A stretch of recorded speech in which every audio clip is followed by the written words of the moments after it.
TBS 낭독살롱 특별기획 삼도천 나이트라인.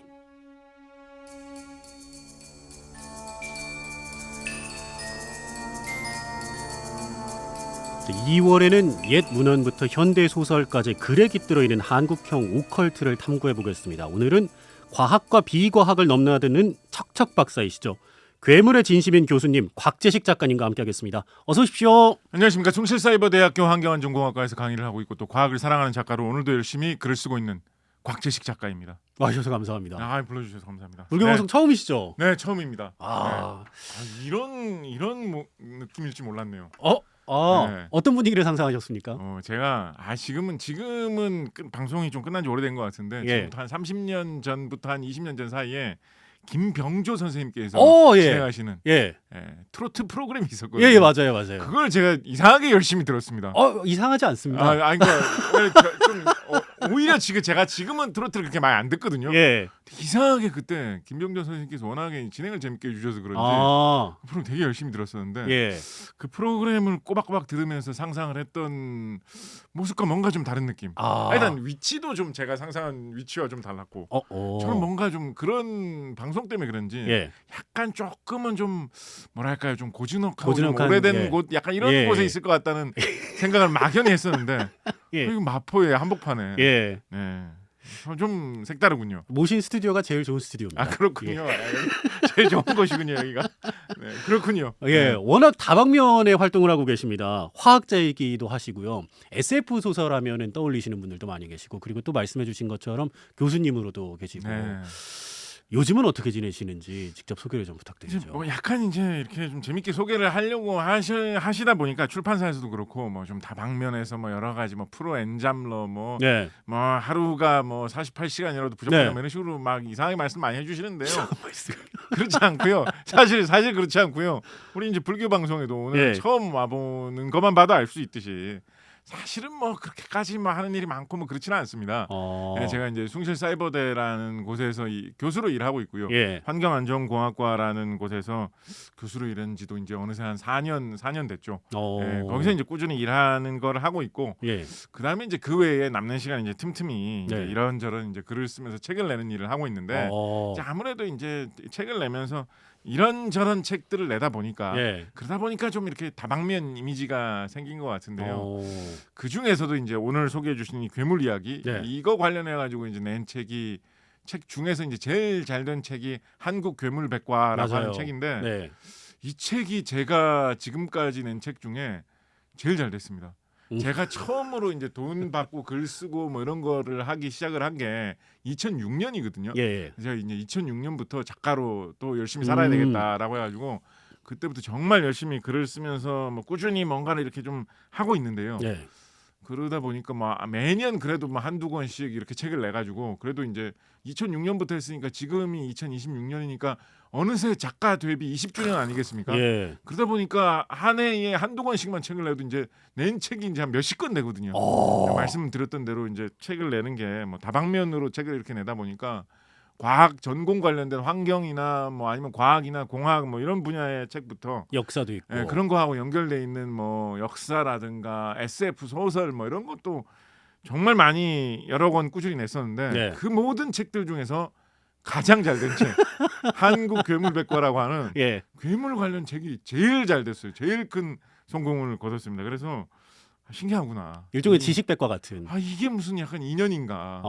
그래서 이제 겨울철에는 사실은 그런 식으로는 잘 활동 안 하는데요. 예. 저나 아니면 저하고 비슷한 책을 쓰시는 분들은 약간 여름철을 시즌이라고 하거든요. 여름철에 아무래도 뭐 남양 특집, 예. 무슨 뭐 괴물 귀신 이야기 이런 게 수요가 좀 많아져가지고 네네. 여름철이 시즌인데 그럴 때는 이제 괴물 전문 작가 네. 뭐 그런 식으로 이름을 걸고 좀 활동을 하기도 합니다만 역시 불교 방송에서도 저를 최초로 불러주시면서 아유. 뭐 환경이라든가 뭐 딴 뭐 SF 뭐 이런 쪽으로도 불러주실 법도 한데 예. 역시 여기서도 괴물 전문으로 한국 괴물 백과의 저자로 불러주셔가지고 역시 이쪽이 인연이구나 이런 생각이 오늘 물씬 드네요. 네. 다음에 모실 때는 또 네. SF 작가로서 모실 수 있으면 괜찮죠. 좋겠습니다. 네, 좋죠. 워낙 다작을 하시는 걸로 유명하기 때문에. 근데 그것도 별로 그렇지도 않아요. 그러니까 뭐 적게 한다, 뭐 별로 글을 안 쓴다 이런 평까지는 아닌데 네. 이제 한 40권 좀 넘거든요. 지금까지 낸 책 숫자가. 많잖아요. 근데 이제 20년 작업을 하면서 책을 예. 40권을 냈다라고 하면 예. 한 해에 뭐 한 2권 정도 꼴이다라고 하면 예. 뭐 그 부지런히 하고 있는 편이긴 한데 예. 막 예를 들어서 막 무협지 쓰시는 분들 막 이런 분들은 한 해에 뭐 10권도 내시고 이러잖아요. 예. 그러니까 막 그렇게까지 다작은 아니고 굳이 이제 뭐 과작이냐 다작이냐라고 하면 다작 축에 좀 속하는 편이긴 한데 네. 근데 뭐 꾸준히 이제 안 굴러떨어지고 열심히 하고 있다 보니까 예, 뭐 출판사나 뭐 이런 데서는 뭐 열심히 다작 작가 뭐 무슨 뭐 몇십 권의 책을 쓴 작가가 가장 뭐 위에 내세우는 책 뭐 이런 식으로 좀 이렇게 이야기를 하다 보니까 그런 이야기가 많이 되는 것 같습니다만 오늘 이제 불러주신 김에 이제 솔직하게 다시 한번 말씀드릴 수 있는 것은 예. 그 중에서 제일 잘 된 책은 진짜로 네. 한국 괴물백과가 희한하게 이상하게 제일 잘 됐습니다. 네. 요즘에 이른바 캐대헌 네. 뿐만 아니라 그 전에는 또 드라마 도깨비처럼 그렇죠. 우리나라 오컬트가 여기저기서 인기를 끌고 있어서 네. 저희도 기획을 한번 해봤는데 네네.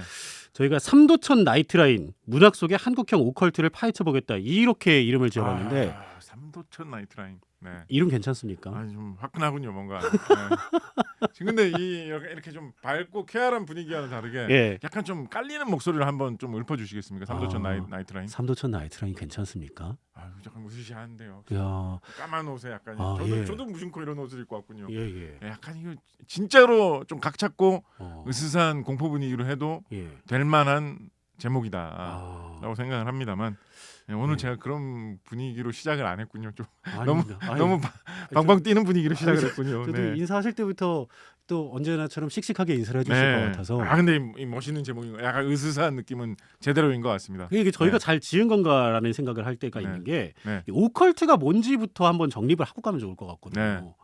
오컬트가 뭡니까? 오컬트 사실은 이게 이제 사전적 정의가 또 있습니다. 오컬트란 말이 이제 영어권에서도 쓰는 말이고 네. 그런 쪽에서 시작되어 가지고 내려오는 말이기 때문에 사전적 의미도 나름대로 있는데 근데 현대에 들어와 가지고 좀 변형돼서 쓰이는 의미 그러니까 대중문화 상품에서 그거는 오컬트를 다루고 있다. 오컬트물이다. 오컬트 영화다라고 할 때 다룬 이야기는 뭔가 이런 저승에 관한 이야기들. 네. 그리고 죽음 이후의 세계에 관한 이야기들 네. 그리고 죽음 이후의 세계에서 돌아갔다라고 하는 귀신, 유령 그런 것들을 다루는 여러 가지 기술, 전설 이런 거에 대한 이야기들을 소재로 한 것을 오컬트라고 부르는 경향이 좀 있죠. 네. 그래서 그런 것과 연계되어 있는 다양한 주술 문화에 네. 관련된 것까지 두루두루 아우르는 말이 이제 오컬트다. 이렇게 이야기할 수 있겠습니다. 네. 사실은 우리나라의 이런 대중문화에서는 오컬트의 뿌리가 되게 깊은 게 우리가 흔히 이제 공포 영화, 공포물이라고 하면 네. 여러 가지 종류가 있지 않습니까? 예를 들어서 공포물을 하면 한동안 정말 공포물의 대표작으로 많이 이야기했던 것들이 13일의 금요일 이런 영화 시리즈들 그다음에 조금 더 시대를 좀 더 가까이 온다면 스크림 시리즈 이런 게 이제 공포물이라고 많이들 이야기를 했었는데 이런 이야기들은 사실은 귀신이나 유령하고는 크게 상관은 없거든요. 그냥 이상한 전체불명의 연쇄 살인마가 현실의 세계에서 돌아다니면서 사람들을 이렇게 공격을 하고 다니는데 슬래셔물. 그게 굉장한 어떤 무서움, 공포로 다가온다. 이런 내용이었기 때문에 그런 어떤 초자연적인 거, 주술적인 거하고는 크게 상관이 없는 그런 것들이 많이 있었는데 할리우드에서 한동안 이제 이런 이야기들이 말씀하신 대로 슬래셔물이다 이런 식으로 이제 분류가 돼가지고 되게 인기를 많이 끌었었던 적이 있었죠. 그런데 우리나라에서는 정말 거의 90년대 중반까지 한국에서는 공포 영화다라고 하면 주로 이제 귀신 나오는 이야기. 그거 그냥 소위 말 요즘 말로 원툴이었죠. 한국에서 귀신 영화 무서운 이야기를 만든다라고 하면 무서운 이야기 만들면 공포물 만들면 당연히 귀신 나와야지. 히히히 하면서 다른 여지는 없다라고 할 정도로 우리나라에서 무서운 이야기는 이제 그쪽 방향으로 가는 게 기본이었기 때문에 어떻게 보면 우리나라에는 공포물의 전통이 오컬트를 기준으로 하고 있다. 거기서부터 시작돼서 꾸준히 내려오다가 오히려 이제 그런 해외에 있는 다른 영화들이나 이런 것들을 보면서 슬래셔물이라든가 그렇게 현실에 돌아다니는 살인마 이야기를 공포물로 푸는 거는 좀 어떻게 보면 근래에 더 추가된 이런 느낌이죠.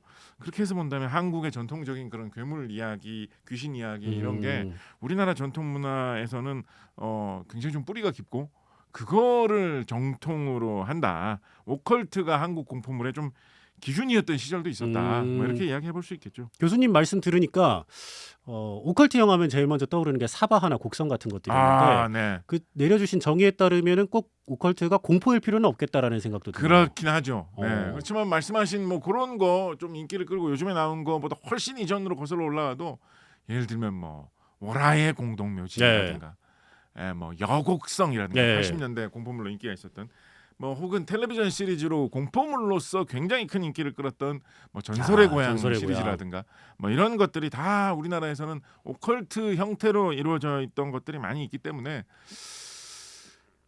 최근에 들어와서 약간 좀 변화하는 모습을 좀 보이고 있는 느낌도 있어요. 왜냐하면 우리나라에서는 그런 예로부터 내려오는 귀신 이야기의 어떤 전형을 따라서 공포물을 만드는 그런 추세가 예로부터 있었다면 네.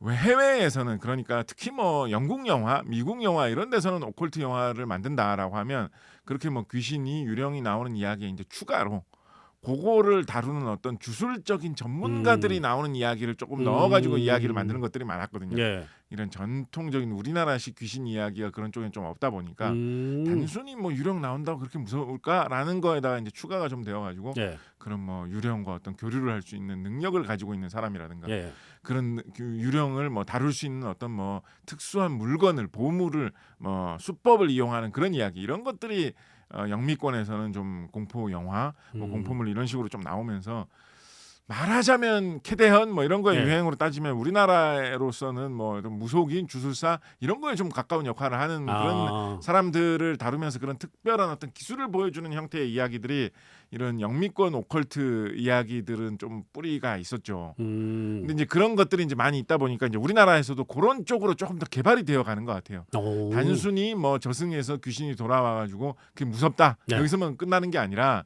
그거에 대한 어떤 전문가들이 있는 거죠. 그래서 뭐 그런 귀신을 달래려면 뭘 해야 된다라거나 뭐 어떤 주술을 사용해서 뭐 어떻게 할 수 있다라거나 뭐 그런 귀신들 간의 어떤 뭐 대결을 다룬다거나 마치 진짜 케이팝 데몬터스처럼 그런 쪽의 이야기로 요즘에는 한국의 오컬트물도 그런 영미권의 오컬트물하고 좀 비슷한 방향으로 그런 식으로 내용이 좀 풍부해지는 그런 경향도 좀 보이는 것 같습니다. 예. 왜 이렇게 갑자기 좀 진지하게 학술적으로 이야기를 하고 그러니까요. 있을까요?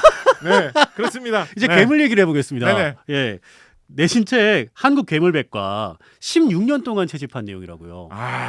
또 이제 그렇게 표현을 하니까 또 되게 묵직하게 느껴지는군요. 이거 한 300여 종이 넘던데요. 네, 그래서 이제 이 책을 이제 처음에 이제 소개를 할 때 뭐 이렇게 16년 동안 괴물 이야기를 수집해온 곽재식 작가가 모든 이야기를 집대성한 뭐 이런 식으로 좀 선전하기도 하거든요. 그럼 이제 뭔가 좀 뭐 이렇게 전국 방방곡곡 팔도를 돌아다니면서 이 마을에는 어떤 괴물 이야기가 내려오고 있을까 뭐 이런 식으로 김작가처럼. 괴물 외길 인생을 걸어가는 예. 뭐 그런 연구자 뭐 이런 거를 떠올리실 수도 있는데 뭐 그런 것은 전혀 아니고요. 16년 동안 아까 말씀드리지 않았습니까? 숭실사이버대 환경안전공학과에서 이제 환경안전공학을 연구하고 가르치는 거를 이제 본업으로 하면서 틈틈이 이제 여러 가지 이제 괴물에 관한 전설, 일화, 기록 이런 거를 접할 때마다 그걸 이제 조금씩 이렇게 메모해 놓고 정리를 해 놓고 이렇게 모아놨다가 이제 뜨문뜨문 이제 정리를 하는 거죠. 정리를 해가지고 처음에는 사실은 인터넷에 그거를 정리를 해가지고 공개를 했었거든요. 네네. 그래서 그걸 한 번 이렇게 공개를 하고 끝난 게 아니라 그런 게 있을 때마다 이제 계속 업데이트를 하고 추가를 하고 뭐 이런 식으로 계속 해 나온 거죠.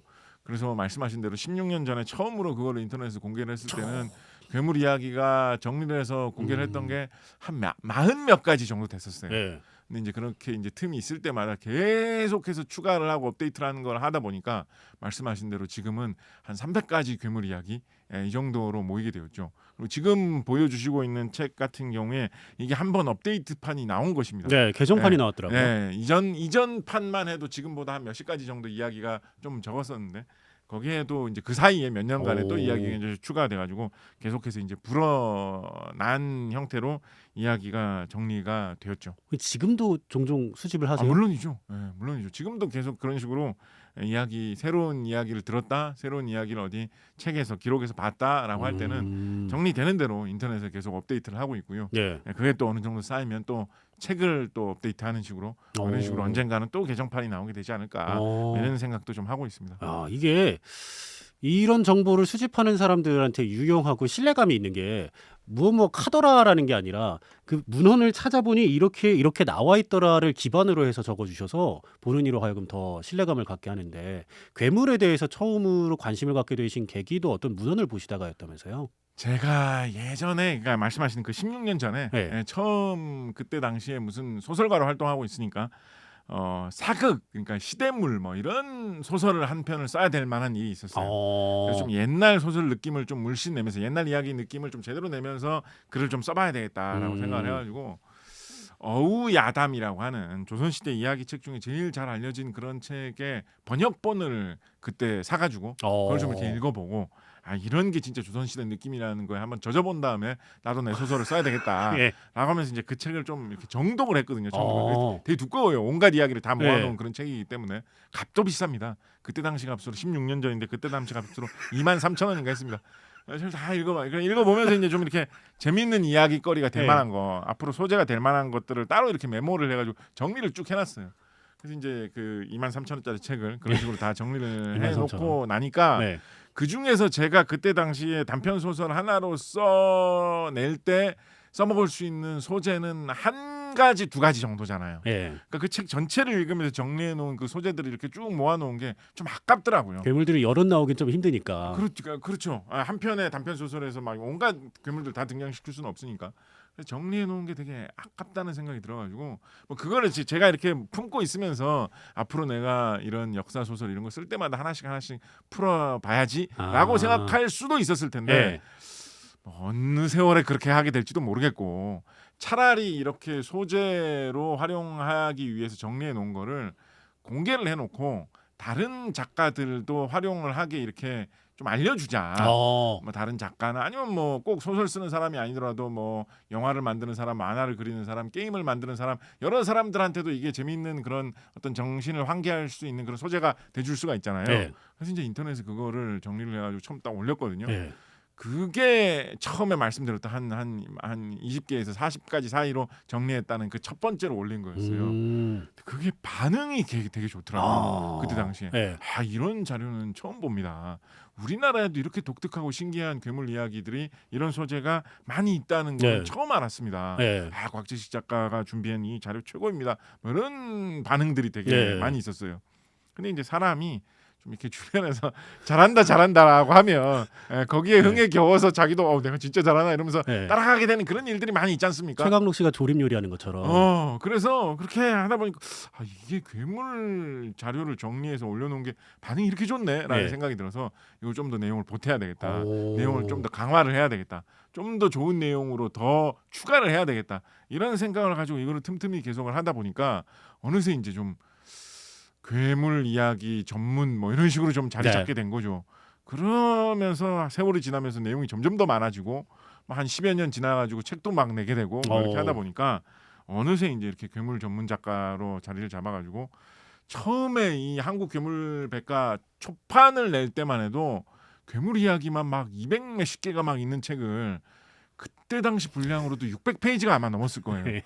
그러니까 이거를 벽돌책으로 이렇게 두꺼운 책을 값도 꽤 나가 이렇게 내가지고 과연 이게 팔리겠냐. 사실은 출판계에서 그때 당시 되게 회의적인 시각도 많이 있었거든요. 뭐 한국에 뭐 그런 얘기 흔히 많이 하잖아요. 한국에서는 자기계발서를 내야 잘 된다 뭐 이런 얘기도 하고 많은데 뜬금없이 뭐 소설도 아니고 뭣도 아니고 괴물 백과사전을 이렇게 두껍게 묵직하게 내가지고 몇 권이냐 팔리겠느냐. 이건 너무 시장의 현실을 모르고 내는 책 아니겠느냐. 뭐 이런 이야기도 많이 있었고 했었는데 희한하게 책이 되게 잘 돼가지고 개정판도 내고 뭐 되게 하여튼 제 책 중에 제일 잘 되는 그런 책이었었습니다. 예. 사람들이 심야 낭독회, 뭐 심야 괴담회 이런 것들에 관심을 갖는 이유가 이런 얘기 들으면 재밌거든요. 네. 그래서 저희 청취자분들도 괴물 얘기 좀 들려줘라 아하. 싶으실 수 있을 것 같아서 네. 이 안에 있는 한국 괴물백과 안에 있는 괴물을 일단 하나 좀 소개를 좀 부탁드리려고 하는데 네. 어떤 친구가 제일 재밌습니까? 제가 이런 식의 한국 괴물 이야기를 소개를 해달라. 그 중에서 좀 이렇게 애정이 가는 거 이런 네. 거를 소개해달라고 하면 항상 제가 정해놓고 드리는 말씀이 있습니다. 강철이라는 괴물 이야기를 저는 항상 제일 대표로 강철. 많이 이야기를 합니다. 국어사전 같은 데 찾아보면 지금도 사전 위에도 올라와 있는 단어예요. 강철이라고 적혀 있는 것도 있고요. 네. 그리고 지역에 따라서는 조금 발음이 세져가지고 깡철이라든가 꽝철이라든가 뭐 이런 식으로도 부르는 우리나라에서 전국적으로 많이 알려져 있던 그런 괴물입니다. 18세기 정도, 그러니까 지금으로부터 한 250년 전에 뭐 그 이전부터 17세기 기록 중에도 이 괴물이 보이는데요. 그런 괴물 기록 속에서는 한자어를 사용을 해가지고 강철이라고 이 괴물을 부르고 있죠. 어떤 괴물이냐? 네. 대체로 보면 용하고 비슷하게 생긴 괴물이다라고 묘사하는 경우가 많이 있습니다. 용하고 비슷한데 용은 아니다. 네. 그리고 주로 재해와 재난을 일으키는 그런 괴물로 많이 묘사를 합니다. 그래서 보통 용이라고 하면 우리나라에서는 좀 좋은 느낌의 그런 괴물인 경우도 많이 있잖아요. 네. 예를 들어서 뭐 심청이가 인당수에 빠지면 네. 용왕님이 예. 그걸 뭐 구해준다라거나 비가 너무 많아가지고 사람들이 고생을 하고 있으면 뭔가 기우제 같은 걸 지내면 용이 비를 내려준다거나 이런 식으로 용이 좀 긍정적으로 나타나는 경우도 많이 있는데 이 깡철이 같은 경우에는 용하고 비슷하긴 하는데 용은 아니고 네.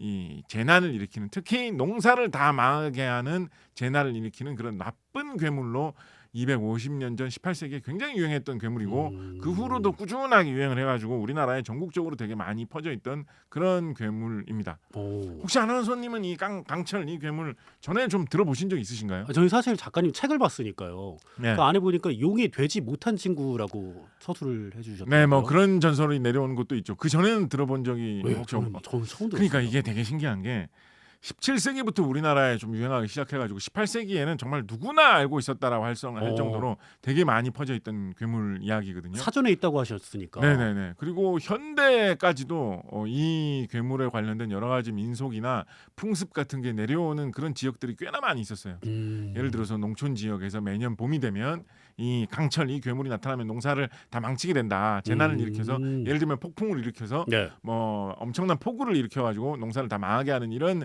괴물로 강철이 많이 이야기가 되고 있었기 때문에 연초에 농사 짓기 전에 이렇게 뭐 농악놀이 같은 걸 하면서 강철이 오지 말라라고 노래와 춤을 부르면서 돌아다니는 그런 민속놀이를 하는 그런 지역도 전국에 도처에 있었습니다.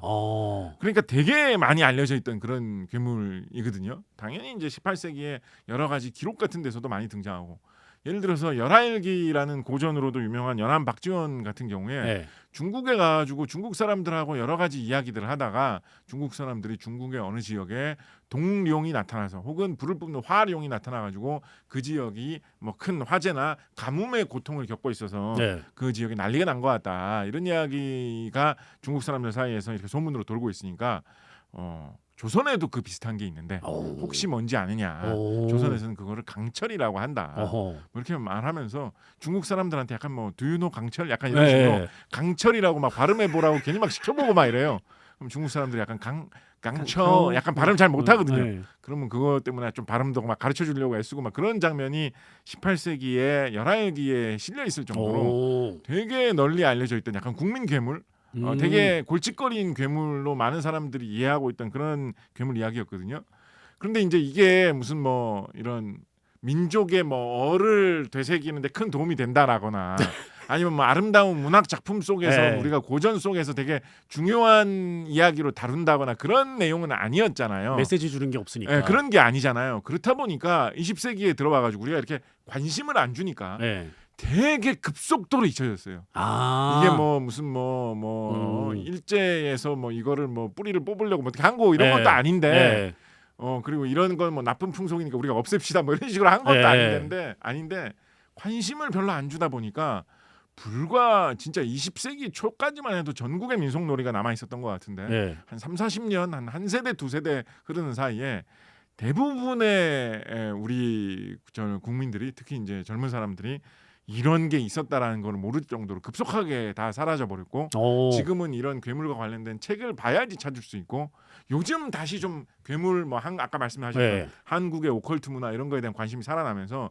요즘 의외로 다시 좀 조명이 되기 시작했어요. 그래서 뭐 어린이들이 보는 동화책이라든가 거기 나와요? 네, 만화 이런데 이제 요즘 가끔 이제 소재로 활용되고 있거든요. 그래서 요즘 오히려 어린이들 사이에서 조금 이제 관심이 생겼고, 한 세대에서는 완전히 이렇게 단절돼서 잊힌 그런 괴물인데, 그래서 제가 좀 더 좀 알려드리고 싶은 그런 괴물이기도 합니다.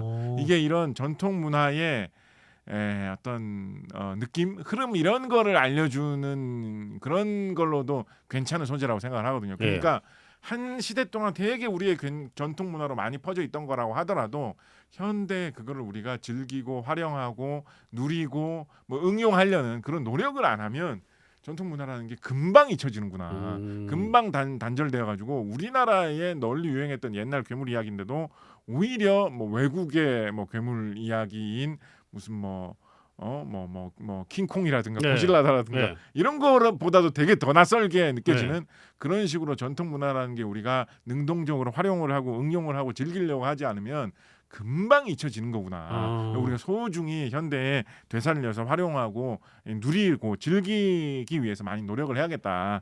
이런 생각을 많이 들게 하게 하는 게 이 강철이라는 괴물 이야기이기도 하죠. 괴물이 생명력을 연장하기 위해서는 관심이 필요하다. 그렇습니다. 예. 네. 이 강철이란 캐릭터가 캐릭터 설정은 돼 있는데 뭔가 이야기 기승전결이 그다지 없는 것 같은 게 이 친구가 용처럼 생겼는데 나타나면은 자연재해가 일어난다. 그렇죠. 나름대로 파보면 워낙에 한때 유행했기 때문에 뭐 여러 가지 이야기거리 같은 것들이 재밌는 것들은 꽤 있어요. 예를 들어서 모양에 대해서도 네. 용하고 비슷한데 용과는 다르게 용은 이제 파충류처럼 묘사가 많이 되다 보니까 온몸에 좀 비늘이 다 뒤덮여 있지 않습니까? 네. 그래서 뭐 중국에서는 그런 이야기도 있었죠. 그 비늘 중에 거꾸로 나 있는 비늘이 있는데 그게 영린이기 때문에 네. 뭐 그걸 건드리면 뭐 건드린 사람을 죽이고 어쩌고. 우리 영화도 있잖아요. 예, 뭐 그런 이야기도 우리나라에서 되게 뭐 유명하고 한데 이 강철은 용하고 비슷한데 비늘로 덮여 있는 게 아니라 몸이 긴 털로 뒤덮여 있다. 뭐 이런 식으로 묘사되어 있는 기록도 많이 있거든요. 네. 그리고 팔다리나 뭐 이런 전체적인 모습이 소나 말하고 비슷한 느낌도 좀 준다. 네. 이런 느낌도 있어요. 그러니까 용이나 뭐 어떤 느낌일까요? 용하고 비슷한데 뭐 머리가 약간 말머리처럼 생긴 이런 느낌일까요? 아니면 용하고 비슷한데 팔다리가 약간 뭔가 소 다리처럼 생긴 약간 네. 그래서 잘 뛰어다닐 수도 있게 생긴 약간 이런 느낌일까요? 그런 독특한 모습에 대한 묘사도 많이 있고 이런 괴물이 어떤 식으로 주변에 피해를 입혀가지고 농사를 망치게 되느냐 이런 것에 대해서 다룬 묘사 같은 것들도 꽤나 좀 있기 때문에 네. 파보면 좀 세세한 이야기들은 좀 있습니다. 그런데 어. 말씀하신 대로 이런 게 뭔가 이렇게 영화화 된다거나 네. 소설화 된다거나 텔레비전 시리즈에서 등장을 한다거나 뭐 어린이들이 많이 보는 만화에서 활용된다거나 이런 게 지난 한 몇십 년 동안 좀 없었죠. 그러다 보니까 한때는 되게 그러니까 의외로 우리나라 괴물 이야기하면 구미호 이야기 이런 네. 거 되게 친숙하게 생각하잖아요. 의외로 18세기, 19세기 이럴 때는 구미호 이야기는 그렇게까지 유행하지는 않았어요. 18세기 전설 같은 거 살펴보면 뭐 구미호라는 게 있다 이런 거에 대해서는 대충 좀 인식이 있었지만 원래 중국 고전에서부터 나오는 거거든요.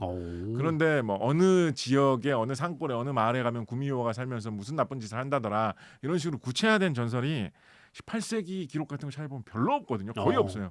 강철 이야기가 이렇게 많은 거에 비하면 사실은 네. 거의 뭐 없다라고 할 수 있을 정도거든요. 근데 구미호 이야기 같은 경우에는 20세기에 들어와가지고 네. 영화, 만화, 텔레비전, 소설 이런 데서 워낙에 많이 계속 활용되다 보니까 요즘은 한국을 대표하는 괴물 이야기라고 하면 구미호. 네. 구미호 이야기는 사실은 중국에도 있고 일본에도 있거든요. 아 그래요? 네. 19세기 같은 경우에는 일본에서 오히려 훨씬 더 많이 유행했거든요. 그래서 이거는 여러 나라에 좀 돌아다니는 괴물 이야기인데도 이렇게 우리가 활용을 많이 하다 보니까 한국을 대표하는 전통적인 괴물 이야기처럼 우리가 딱 인식을 하게 되는데 강철 이야기 같은 경우에는 독특한 조선의 괴물 이야기로 많이 퍼져 있는데 영화나 소설 같은 데서 이런 데서 별로 안 등장하다 보니까 네. 아예 다 막 잊혀졌죠. 그런 게 저는 되게 괴물 이야기를 탐구하면서 좀 많이 느끼게 된 점이고요. 생각해보면 좀 그런 느낌도 있어요. 구미호 이야기나 이런 거에 비해서 강철 이야기는 영화나 TV로 만들기에 이게 옛날에는 네. 제작비가 많이 들어서 안 됐겠구나. 자연재해를 맞다 들리면 이런 생각도 저는 많이 했어요. 용처럼 생기려면 CG 들어가야 되고. 옛날에 80년대 90년대 이럴 때 생각해보면 구미호는 사실 사람이 분장만 좀 해도 네. 그죠? 뭐 이렇게 털로 소품 만들어가지고 엉덩이에 꼬리만 몇 개 붙이면 그렇죠. 구미호다 이렇게 하면서 이제 텔레비전에 영화로 등장시키기 네. 좋잖아요, 그죠? 근데 이런 거는 하늘을 날아다니면서 엄청난 재난을 일으키는 이런 괴물이다, 강철 이런 거를 보여주려면 옛날의 기술과 예산으로는 힘들었겠다. 그러다 보니까 이게 잊혀졌겠구나라는 그런 생각도 들어서 어떻게 보면 요즘에 좀 많이 살려야 되는 요즘에 다시 좀 부활시켜야 되는 그런 이 괴물 이야기가 강철이겠구나 이런 생각도 좀 해보죠. 지금 미디어 덕분에 가장 많이 각광받고 있는 우리 오컬트의 그 등장인물 중에 하나가 네. 저승사자 아닌가라는 아, 생각을 그렇죠. 하게 되거든요. 네. 사자 보이즈. 네네네. 이 친구들도 전설의 고향 PD님이 이렇게 만들어낸 그렇죠. 거라면서요? 최상식 PD님인가 하시는 분이죠. 저승사자 이야기 자체가 이제 우리나라에 예로부터 많이 있었는데 사실은 지금 우리가 생각하는 그런 까만 옷을 입고 까만 모자를 쓴 그 모습이 사실은 우리나라 옛 전설에서 주류는 아니었거든요. 그런 이야기가 뭐 전혀 근거가 없다라고 할 만한 걸 근거가 있으니까 이제 PD님께서 이제 그 모습으로 디자인을 하셨겠죠, 그죠? 그때 당시에 전설의 고향 제작팀이. 근데 이제 그게 주류는 아니었거든요. 근데 이제 하다못해 이제 상복만 생각을 해도 네. 외국에서는 이제 상복으로 검은색 많이 입습니다만 예. 우리나라에서는 조선시대 이럴 때 전통적으로 상복은 흰색을 많이 입었죠. 그렇죠. 그러니까 사실은 그렇게 검은 옷을 입을 만한 이유도 많지도 않거든요. 예. 특히나 이제 저승사자 역할로 등장하는 그런 저승에서 이승으로 보내는 그런 사자 역할을 하는 거. 예. 말하자면 이제 이승에 있는 사람을 데려가는 어떻게 보면 공무원 같은 네네네. 그런 역할을 하는 게 이제 우리나라 이야기 속의 저승사자인데 지금도 우리나라에 사찰에 보관되어 있는 문화재로 남아 있는 그런 역할을 하는 사자를 그려놓은 그림들을 보면 뭐 직부사자라든가 뭐 이런 식으로 이제 이름이 남아 있는 유물들이 있는데 그런 그림들을 보면 뭐 까만색 이런 모습이 아니라 되게 이런 화려한 그런 옷을 입고 있습니다. 네네. 왜냐하면 이제 저승사자가 말씀드렸던 대로 옛날 사람들이 생각하는 그런 공무원 모습이기 때문에 진짜로 좀 높은 그런 관직에 올라와 있는 벼슬살이하는 그런 사람 옷처럼 빨간색 뭐 옷, 파란색 옷 여기에다가 화려한 무늬가 수놓여 있는 이런 옷들을 입고 있는 모습으로 저승사자들이 조선시대 그림에 남아있는 자료들이 오히려 더 뚜렷하게 보이거든요. 그렇다 보니까 까만 옷을 입은 저승사자 이야기 없는 건 아니에요. 근데 그런 게 있긴 있어요. 잘 찾아보면 그래요? 오다 가다 보면 있긴 있거든요. 근데 그런 게 좀 비주류였는데 이제 전설의 고향 같은 데서 이렇게 하면서 뭔가 좀 무거운 네. 그런 좀 음침한 그런 저승 느낌을 주는 그런 사람을 등장시키면서 네. 또 이제 텔레비전이기 때문에 제작비가 너무 많이 들면 곤란하단 말이에요. 오. 너무 화려한 그런 진짜 관복 같은 거를 그런 거를 새로 하나를 더 만든다라고 네. 하면 이제 위에서 싫어할 거란 말이에요. 네. 그렇다 보니까 말도 안 태우고 뭐. 까만 옷 하나로 좀 이렇게 네. 소위 말하는 퉁칠 수 있는 네. 약간 이런 걸 하면서 강렬하게 보여줄 수 있는 거라고 하면 까만 옷 저승사자가 좀 더 좋을 것 같다라고 이 전설의 고향 제작진이 판단한 그게 워낙에 강렬하게 삽시간에 이 미디어 텔레비전을 통해서 많은 사람들한테 퍼지다 보니까 요즘 지금 2020년대의 한국식 저승사자라고 하면 한때는 오히려 비주류였던 네. 그 모양이 완전 주류로 지금은 자리 잡게 됐죠. 그러고 보면 참 역시 전통 문화는 현대에 많이 응용을 하고 활용을 하고 우리가 즐겨야지 더 살아남는 거다, 생명력을 얻는 거다 이런 생각을 많이 해보게 되죠. 조금 시간이 지났지만 신과 함께 나왔던 그 차사들처럼 그렇게 바뀔 수도 있겠다. 그렇죠. 말씀이신가요? 네. 또 다른 괴물에 대해서도 좀 소개를 해주신다면요. 좀 친근한 성격을 가진 친근한 느낌. 친근한 느낌으로 이야기를 해보자면 송천필담이라고 하는 조선 후기에 나온 책에 실려 있는 그런 괴물로 이 책에 나와 있는 표기 그대로 백악산 야차라고 하는 괴물이 있습니다. 야차예요. 그러니까 백악산에 사는 뭔가 야차 같은 그런 괴물이다라는 건데요.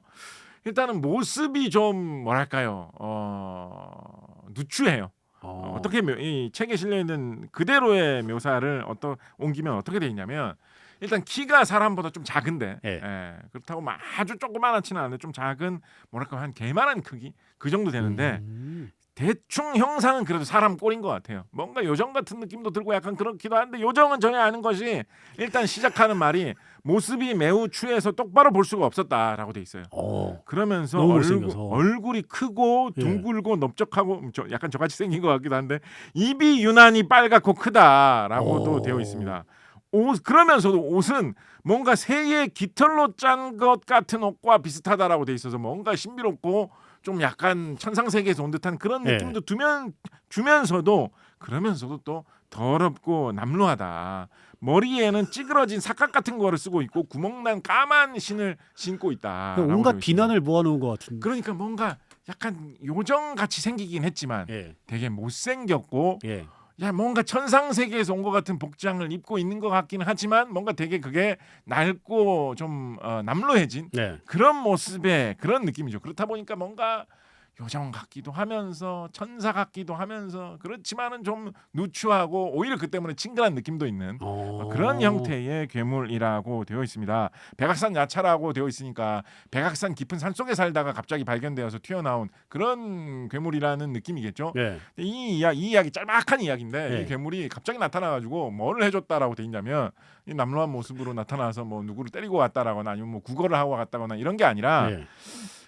이항복, 우리나라 조선시대 역사적인 위인 중에 한 명이죠. 이항복에게 나타나가지고 앞으로 임진왜란이라는 큰 전쟁이 일어날 것 같으니까 전쟁 대비를 잘 해야지 된다라는 경고를 해주고 훌쩍 떠나갔다라고 되어 있거든요. 그러니까 이게 참 좀 묘하죠. 남루하고 하찮아 보이는데 그렇지만은 뭔가 신비롭고 이상해 보이는데 예. 그게 사람을 괴롭히는 것도 아니고 그렇다고 무슨 대단히 큰 도움을 주는 것도 아니고 예. 살짝 귀뜸만 해주고 또 갑자기 사라지고 떠나가는 거예요. 이런 게 사람의 손길이 닿지 않는 깊은 산 속에 자기들끼리 어디서 나름대로 살고 있다. 뭐 이런 식의 전설을 조선시대 사람들은 생각했나 봐요. 약간 유럽의 요즘에 이제 우리나라에서 뭐 게임이나 이런 걸로 좀 예. 더 친숙한 유럽의 전설 같은 중세시대 전설 이런 걸 보면 뭐 거블린이라든가 예. 예. 아니면 뭐 그렘린이라든가 예. 뭐 이런 류의 괴물들이 약간 이 비슷한 느낌이죠. 사람보다 좀 덩치가 작으면서 조금 못생겼으면서 얼핏 보면 좀 사악하고 나쁠 것 같은 느낌도 주지만 뭐 그래도 뭐 그렇게까지 악마 같은 느낌까지는 아닌 네. 그런 느낌의 괴물인데 우리나라 괴물 이야기에서는 딱히 뭐 나쁜 일은 하지는 않고 팁을 하나 주고 이렇게 사라지는 이런 역할만 하고 있다라고 해가지고 되게 친근하면서 좀 개성 있는 이런 느낌이 드는 것 같습니다. 이게 재밌는 게 백악산은 이제 실제로 이제 서울에 있는 지명이잖아요. 예. 그죠? 근데 그 백악산에서 뭐 예를 들면 백악산 산신령 뭐 이런 네. 식으로 해도 될 것 같은데 네. 백악산 야차라고 기록을 하고 있거든요. 야차는 사실은 원래는 불교 문헌에 네. 다양하게 등장하는 그런 거잖아요, 그죠? 그런데 왜 이거를 하필이면 야차에 비유했을까? 이건 뭐 이항복 이분이 뭐 스님도 아니고 이항복 앞에 나타난 걸 보면 딱히 뭐 이런 불교의 그런 문헌에 나오는 거를 그대로 의미하면서 야차라는 표현을 썼던 것 같지는 않거든요. 예. 그러니까 뭔가 불교 문헌에서 나오는 그 야차하고 비슷한 건데 백악산 야차다. 네. 약간 이런 식으로 이름을 붙인 것 같아요. 예. 예를 들어서 뭐 말이 되는 비유인지는 모르겠습니다만 뭐 물개가 개는 아니지만 약간 뭐 개하고 비슷한 느낌을 주는 다른 어떤 물에 사는 짐승이라는 느낌이듯이 야차라는 게 원래 불교 문헌에 있는데 그거하고 비슷한 백악산 야차다. 뭐 이런 느낌으로 붙인 이름인 것 같거든요. 그래서 이게 무슨 뜻일까라고 조금 더 좀 더 탐구를 하면 생각을 해보면 여기서 이제 갑자기 좀 학술적으로 조금 진지해지는데 네네네. 우리나라의 한글이 처음으로 창제된 게 15세기 초잖아요. 세종대왕이 한글을 처음 창시를 하신 다음에 한글을 이용해서 시험 삼아 여러 가지 글과 책들을 지으셨죠. 예를 들면 뭐 용비어천가라든가 이런 거 지으셨죠. 근데 초기에 한글을 개발하고 나서 최초로 지은 주요한 책들 중에 하나가 석보상절, 그다음에 월인청강지곡 같은 그런 불교의 지식들을 한글로 쉽게 써가지고 널리 알려주는 그런 이야기들입니다. 그런데 월인청강지곡 내용 중에 보면 이거 실제로 이제 불교 문헌에도 원래부터 이제 있던 이야기인데 노도차라는 이런 마술, 주술, 뭐 이런 사람의 눈을 속이는 눈속임, 환상 이런 거를 잘 부리는 그런 제주꾼 같은 사람이 내가 이렇게 뛰어난 재주가 있다라고 자랑을 하면서 여러 가지 재간을 보여주니까 그거를 보고 이제 부처님의 제자인 사리불이 그 정도로 덤비려고 하지 마라라고 하면서 더 뛰어난 재주를 보여가지고 그 노도차라는 제주꾼 마술사를 제압을 한다 이런 내용이 있거든요. 신통력 대결. 그래서 무슨 코끼리를 아니지. 연못을 나타나게 했더니 이 노도차가 연못을 나타나게 했더니 사리불이 그 정도는 진짜 약하다라고 하면서 자기가 새로운 어떤 환상을 보여줄게라고 하면서 이렇게 뭘 보여주니까 어딘가에서 거대한 코끼리가 나타나가지고 그 연못을 다 마셔서 없애버렸다. 한 수 더 높다라는 걸 보여주죠. 이런 이야기가 이제 원래부터 이제 불교에 있던 이야기인데 그 이야기 중에 보면 노도차가 야차로 변신한다라는 대목이 있어요. 그래서 엄청나게 힘이 세고 무서운 그런 괴물 같은 모습으로 변신을 한다라는 그런 대목이 있거든요. 그러니까 이제 뭐 사리불이 사천왕을 부르든가라고 해갖고 잡아가는 뭐 이런 이야기로 이어지는데 이 노도차가 야차로 변신한다는 이 대목을 월인청강지곡은 한글로 돼 있잖아요.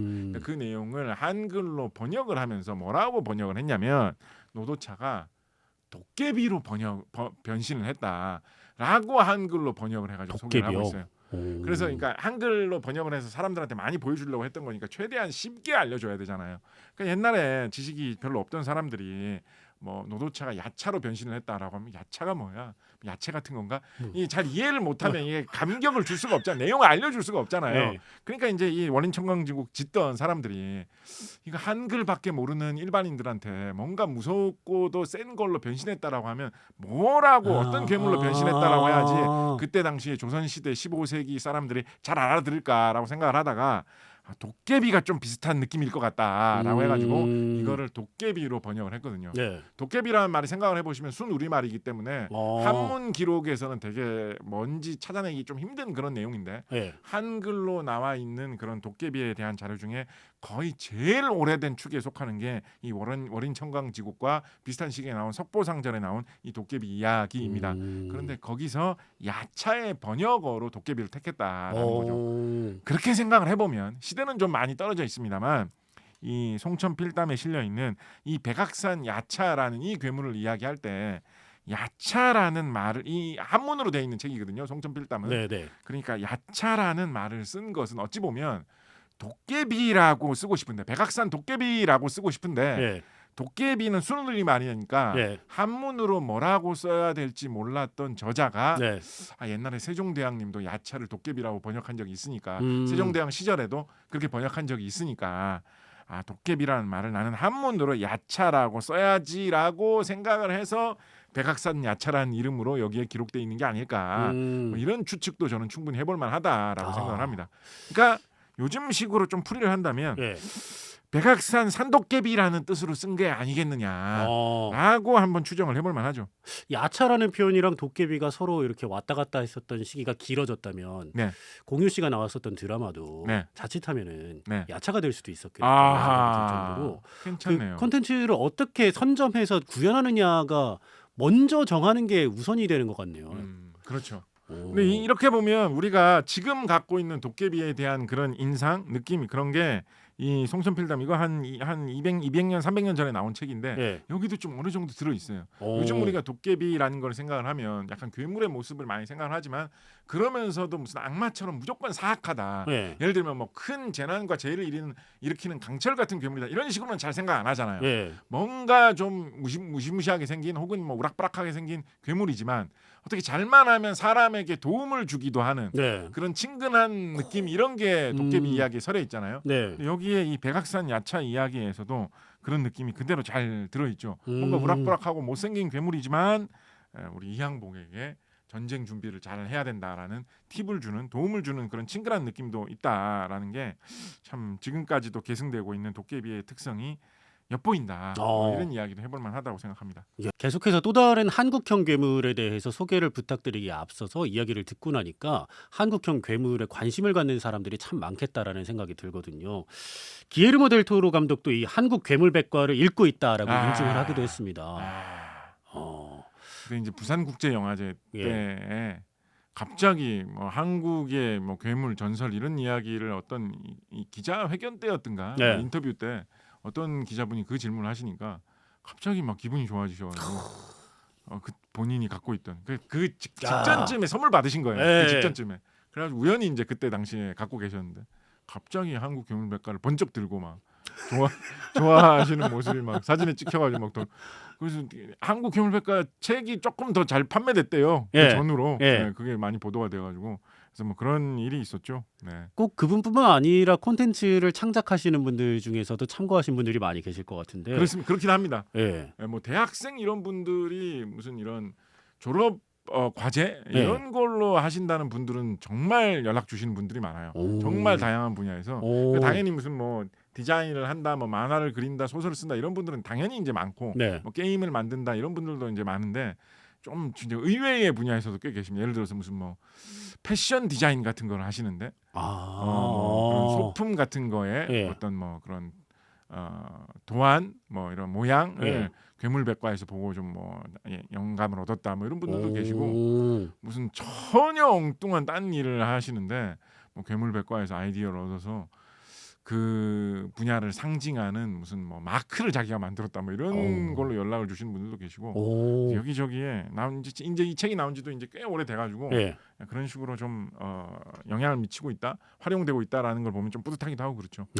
워낙 많은 괴물들이 등장을 하니까 이렇게 질문을 드려도 될지 모르겠는데 한국형 괴물의 특징이나 전반적인 매력은 어디 있다고 보세요? 이게 이 질문도 진짜 제가 많이 받는 질문이거든요. 네. 근데 솔직하게 제가 말씀드리면 1980년대 90년대 이럴 때 선배 학자들이 그런 거를 되게 연구를 많이 하셨어요. 왜냐하면 그 시대만 하더라도 한국 문화가 해외에 되게 안 알려져 있는 상황이라 가지고 뭐 중국 영화 많이 잘 알겠고 일본 만화 이런 거 우리가 많이 알겠는데 네. 중국의 전통 문화, 일본의 전통 문화와 다른 한국 문화만의 매력은 뭐냐. 네. 그런 거를 좀 이렇게 많이 보여줘야지 해외에서 한국 문화를 독특하게 관심을 갖고 많이 볼 거다라고 해서 한국 문화만이 보여줄 수 있는 그 특징을 찾자 이런 거에 되게 몰두했던 시기가 있었거든요. 그래서 뭐 나름대로의 성과도 있었고 좋은 연구였는데 지금 2020년대 시점에서 보면 저는 그렇게 생각합니다. 그게 그렇게까지 중요한 것 같진 않아요. 뭐 한국의 괴물 이야기, 전통 문화 이런 것도 딴 나라의 여러 가지 이야기들하고 사실은 비슷합니다. 네. 예, 큰 관점에서 보면 뭐 중국 문화하고 닮은 점도 있고 일본 문화하고 닮은 점도 있고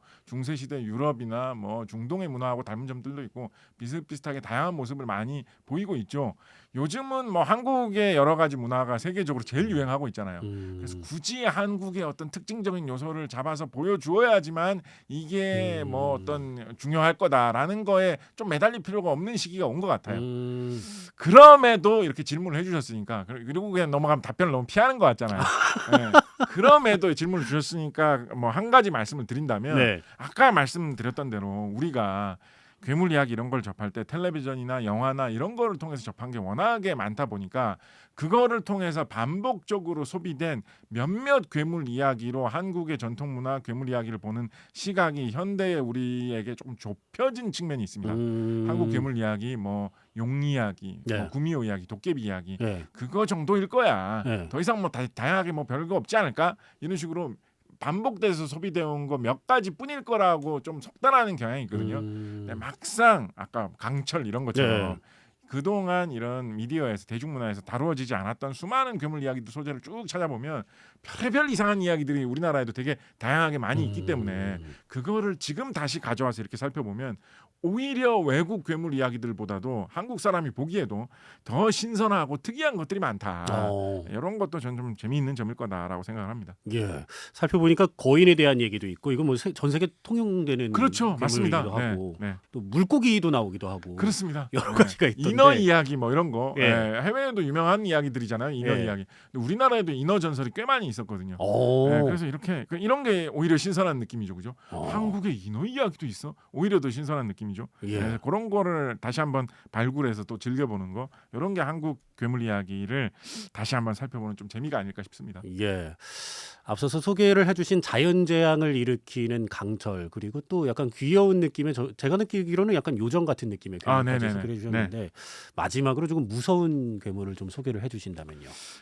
괴물백과에는 제가 산발지지라는 제목으로 이제 소개한 그런 괴물 귀신인데요. 뭐 괴물인지 귀신인지 사실 불명확합니다. 이게 명확한 이름이 없어요. 그래서 산발지지라는 이 말은 원래의 이 어휘아담이라는 이야기책에 실려 있는 그런 괴물 이야기인데 원래 원전에서 이 괴물의 모습을 묘사하기 위해서 사용한 어구입니다. 그러니까 산발한 머리, 풀어헤친 머리가 네. 지지 땅에 닿을 정도였다라는 그런 뜻이죠. 그러니까 우리가 귀신, 한국식 전통적인 귀신이라고 하면 떠올리는 예. 그 가장 전형적인 긴 머리에 길게 풀어헤친 모습의 예. 그런 귀신의 모습으로 등장하는 그런 이야기입니다. 의외로 이런 귀신도 우리나라 옛 이야기에 별로 많진 않아요. 우리나라 한국 전통 귀신하면 다 머리를 이렇게 길게 풀어헤치고 하얀 소복에 보통 좀 젊은 여성의 모습이고 예. 하얀 옷을 입고 있고 그 모습을 다들 제일 먼저 떠오르는 그게 우리가 그냥 별 생각 없이 나 귀신 봤다. 네. 혹은 뭐 귀신 꿈 꾼 것 같아라고 하면 추가 설명이 없어도 그걸 봤구나라고 네. 기본으로 이야기를 그렇게 다 떠올릴 정도잖아요. 네. 의외로 조선시대의 이야기책이나 전설 기록 같은 걸 보면 그 모습으로 나와 있는 이야기들이 많지는 않아요. 없는 건 아니거든요. 근데 주류가 아니에요.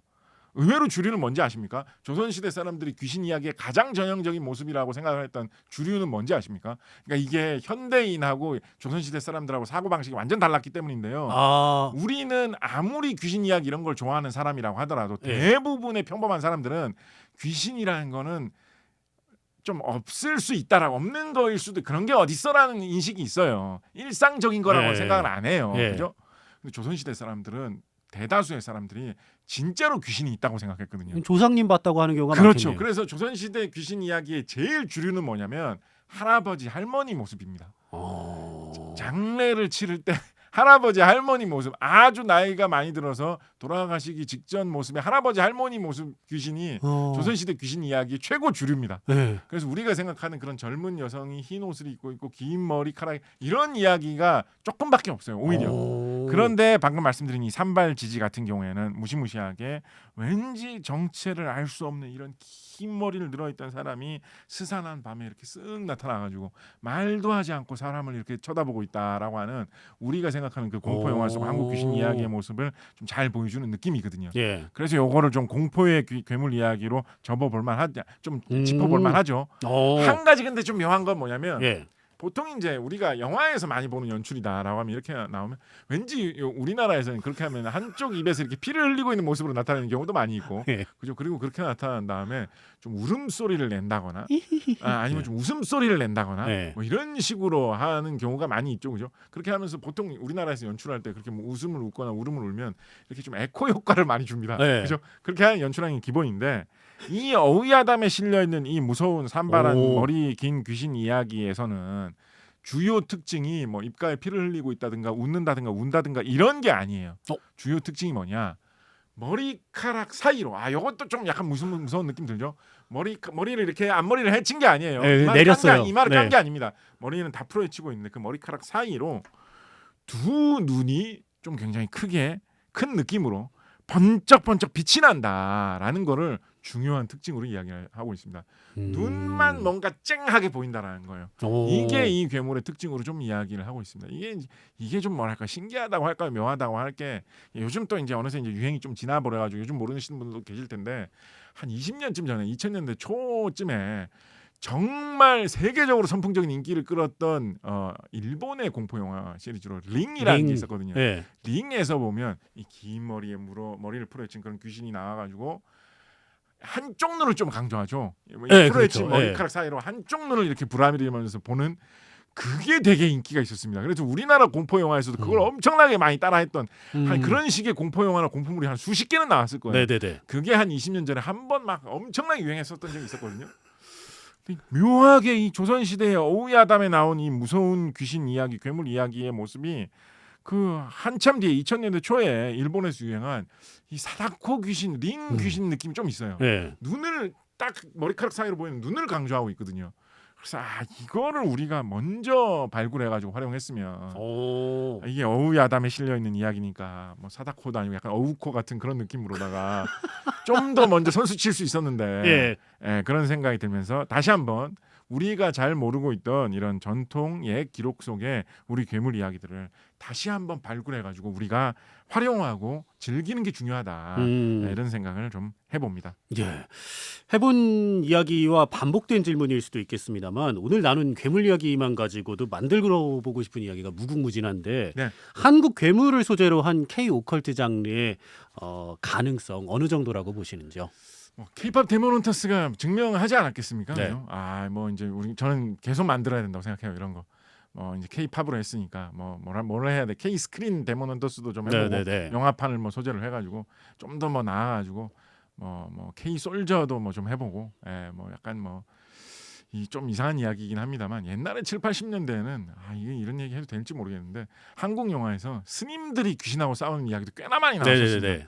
뭔가 좀 그런 쪽으로도 좀 파볼 만하지 않나라는 생각도 들고 여기 이제 물 들어올 때 노젓는다라는 이 연예계의 오래된 속담처럼 네. K-팝 데모넌터스 요 좀 유행한 이 김에 다양한 방식으로 대거 좀 활용을 하면서 영화 이런 것뿐만 아니라 게임이라든가 여러 가지 디자인이라든가 캐릭터 상품이라든가 다양한 방식으로 무궁무진하게 여러 가지를 개발해야 된다. 예. 이런 생각을 저는 아주 강하게 갖고 있습니다. 네. 작가님께서 펴내시는 소설 안에 녹아드는 이야기들도 기대를 해보겠습니다. 네네. 지금까지 곽재식 작가님과 함께했습니다. 오늘 귀한 걸음 해주셔서 감사했습니다. 감사합니다.